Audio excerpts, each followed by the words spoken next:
started thinking about foster care because we had space in our home, space in our hearts. I just thought that fostering would be a really nice way to add wonderful members to our family. We appreciate so much the support we got from our families growing up. It's hard to imagine there are people in the world then that don't get that kind of support and help just going through life, the good times, the bad times, everything. My children are now adults, and I said, these children need me and I need them. As time go on, I started to treat him like my own, basically. We talk, we may play around, we may joke around, and that's, I think, majority of how I want him to feel. I don't want him to feel like he's in foster. I want him to feel like he's a part of me and a part of my family. One day we were on our way out to dinner. Yeah. And the youngest one had said, I think I'm gonna call Mr. White Grandpa. Yeah. And the older brother says, certainly not me. Not me. We let it be and said, well, however you want to Because we never pushed it, you know. That's fine. Well, the next day, the younger one followed through and says, Grandpa.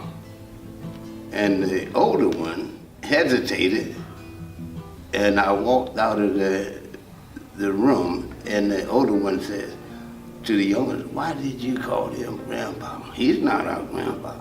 The youngest respond, but he feels like Grandpa. That was the beginning. That was the beginning. And they continued to call him Grandma and Grandpa up until this day. When you foster through For Children's Sake, you're not just a foster family unit on your own, you become part of our extended For Children's Sake foster family. And it's really neat to see the way that the parents can depend on each other. I think the family and support aspects are two very important reasons and compelling reasons to foster with For Children's Sake. I've been with For Children's Sake for, I think, I'm gonna say 13 years. It may be a little more. And I've switched to different agencies and came back to For Children's Sake. The experience with the other companies, I just didn't get that feel of a unity and the closeness and the feeling of the caring of the caseworkers. Just that circle, that family circle I missed, so I came back. The relationship between the case managers and the foster parents is very important. Working with the foster parents, weekly and daily, we do build that relationship with them, and we are there for them 24/7, and they feel that. And if they have any struggles, then they're not feeling like they have to go through it alone, and they're not feeling like they're not being heard. There's a large support network at For Children's Sake of Virginia. And if you have a question or you communicate something to them, they're quick to come back with an answer. My favorite thing is the people. The people involved are just wonderful to work with. They're very caring. They're very dedicated to what they're doing. They're very supportive. So we're not in it alone. We have a whole team of people helping us, just a phone call away. Even though you might not see the end result of what you're trying to do, you just still do good. You do all the good that you know how. As soon as you get the child, you see that you can. As soon as you get that place in that restaurant, as soon as you see the face, you know that you can.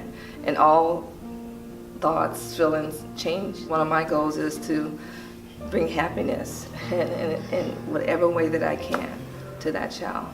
Each kid is different, each issue is different, the circumstances, the background, and you really just don't know what you're going to get. And sometimes it's a learning experience for you and the child, but at the same sense, it's also a growing experience for you and that child together, because you're helping them discover themselves, their issues, deal with them, and then you're bonding as a family. You made the decision, just hold your breath and die. The biggest thing for me is when you're nervous going into something that usually means something. The nerves are there because you care. I get butterflies a little bit each time before, when we do a respite, because when you do the respite, you're having to learn these kids each time they come. And they're all different. And you want them to enjoy it, yes, and have a rewarding experience and be enriched and learn something and play and have all put the their mind at ease, opportunities. really, because they're nervous too, coming in.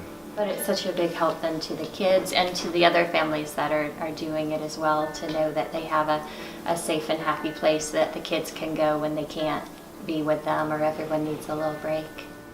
Well, I want more. Did you understand them? Say it again. Well, I want more. You want more kids? Every time we had a placement or a respite, they'll say, Mom, when they left, who's next? Every day, who's next, Mom? Who's next?